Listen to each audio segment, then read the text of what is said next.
As quickly as they came, they left. Stories of Vikings in North America tell of mysterious lands and foreign tribes known only as Skraelings. It was 1000 AD. For nearly 12,000 years, the Americas had been cut off from Eurasia. Civilizations developed on each side without knowledge that the other existed. Nearly 500 years before Columbus sailed the ocean blue, the Vikings journeyed to the Americas from Greenland and Iceland, possibly multiple times, and it wasn't very peaceful. Welcome back to Nutty History. Today, we're examining the Viking fingerprints in North America, their clashes with the Native Americans, and why they disappeared almost as soon as they arrived. Viewer discretion is advised for this video, as some of this video may be offensive or disturbing. We, the makers of this video, in no way support or condone the actions of the subjects featured. By around 980, Eric the Red had begun a movement to colonize Greenland, and it wasn't exactly by choice.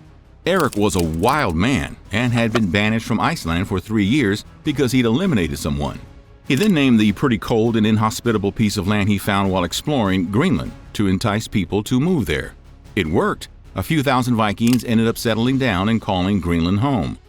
Eric then heard of strange lands to the west from a merchant sailor who had been blown off course on his way from Iceland to Greenland. Eric's son, Leif Erikson, was fascinated by the story. So, sometime around 1000 AD, Leif set sail with 35 men to find out if this mysterious land existed. Apparently, it did. Leif and his men set up camp somewhere in what's thought to be Newfoundland. There, his foster father, Tyker, was said to have gotten pretty tipsy on wineberries. It's thought that Tyker's drunkenness could have come about from eating fermented cranberries, gooseberries, or squashberries, all of which grew wild in the region. Leif and his crew didn't stay very long, though. They eventually left and headed back to Greenland. There are no accounts of encounters with Native Americans during Leif's brief visit to the New World. The Viking Greenlanders had probably met some Native Americans in Greenland, however.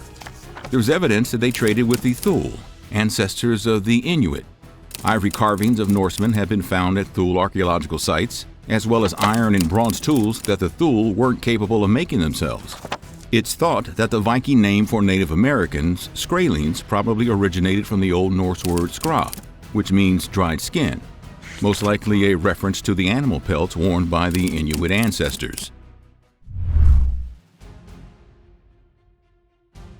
In any event, Leif's brother Thorvald ended up making a second voyage west a few years later.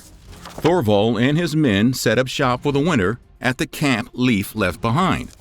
In the spring, the Vikings came across 9 natives sleeping under skin-covered canoes and attacked them, eliminating all but one. The one who survived ran to get reinforcements.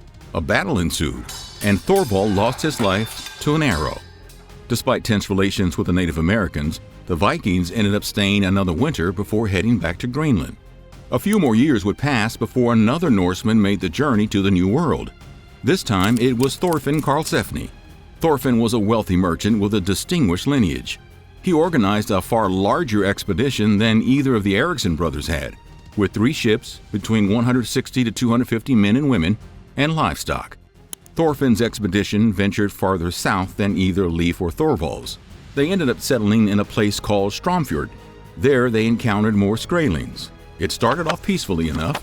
The two groups bartered with each other, with the Native Americans trading furs for a red cloth and a wondrous liquid called milk that came from the cattle the Vikings had brought over. But then things took a turn. The Viking colonists lived on a knife's edge with the native peoples, and there were increasing instances of hostility and outright fighting. It all came to a head when, according to one account, a bull from the Viking camp got loose and frightened a group of Native Americans. They fled, but came back in greater numbers, ready to fight. They attacked the Vikings with catapults, and a legendary battle ensued. It could have been the last straw for Thorfinn and his prospective colony. They abandoned the site and returned to Greenland. No European would attempt to settle in the New World for hundreds of years. Unfortunately, there isn't much evidence or archaeological finds able to back up the presence of Vikings in the Americas. There are a few, however, such as Lance Meadows in Newfoundland, which might be one of the most intriguing archaeological sites in the world. Back in the 1960s, a Norwegian couple, Helge Ingstad and Anne Stein Ingstad, began scouring the northeastern Canadian coast, hoping to find archaeological evidence for the places mentioned in the sagas. On the northern tip of Newfoundland, they found it. Lancel Meadows has become the only confirmed Viking settlement in North America. The site includes the remains of 8 sod houses, evidence of ironwork that couldn't have been done by Native Americans, and a boat-building frame. Experts think the site could have possibly been a ship repair center, partly because of the physical evidence for boat building, and partly because the settlement sits at a perfect spot for hopping across the North Atlantic to Greenland. A final piece of evidence confirming that Lancel Meadows is indeed a Viking settlement is a small but significant little pin. The bronze pin with a ring at the end was likely used to attach a cloak around the neck, and it is most definitely Viking. There have been others just like it found at various Viking archaeological sites in Scotland and Ireland, and they've all been dated to between 920 and 1050 AD.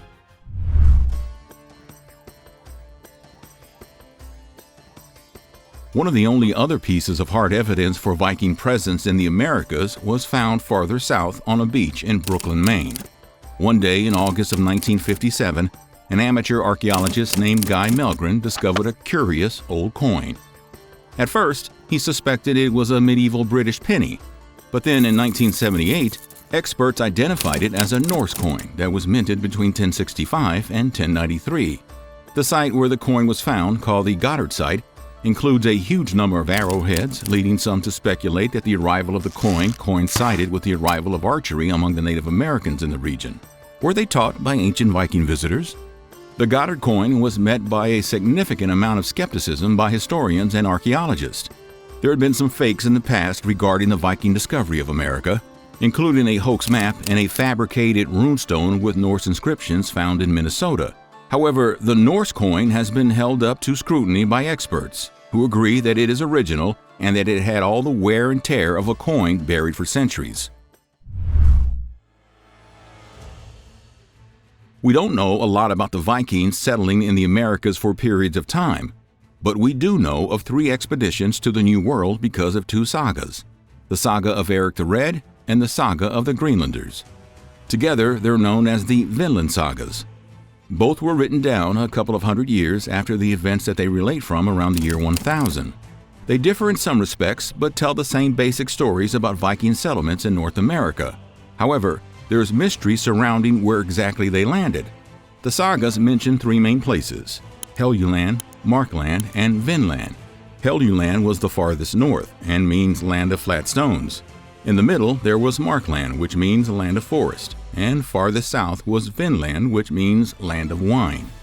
There's lots of speculations about where exactly these places are based on how their landscapes are described in the sagas. Some think Helluland could be Baffin Island in the northern Canadian territory of Nunavut. Markland has been hypothesized to be Labrador farther to the southeast, and Vinland is thought to be modern-day Newfoundland. Another mystery surrounds the location of Thorfinn's camp, Stromfjord. In the sagas, Stromfjord is described as having strong currents with high tides, a bay that acted as a natural harbor, craggy rocks in the distance, a winter where the sun rose by mid-morning and set in mid-afternoon, and so many birds nesting that it was hard not to step on eggs.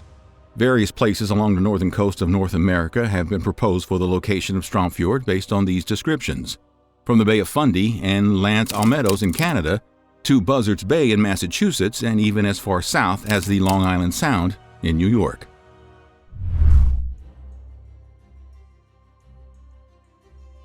A final piece of the Vikings in America mystery has to do with why they didn't stay. Why couldn't these fierce warriors survive in the Americas for more than a few years? Why didn't they set down roots? Why doesn't a significant portion of the population in North America today speak Norse? Lots of people have speculated about the reasons for this. Maybe they didn't bring enough people and supplies with them on their expeditions.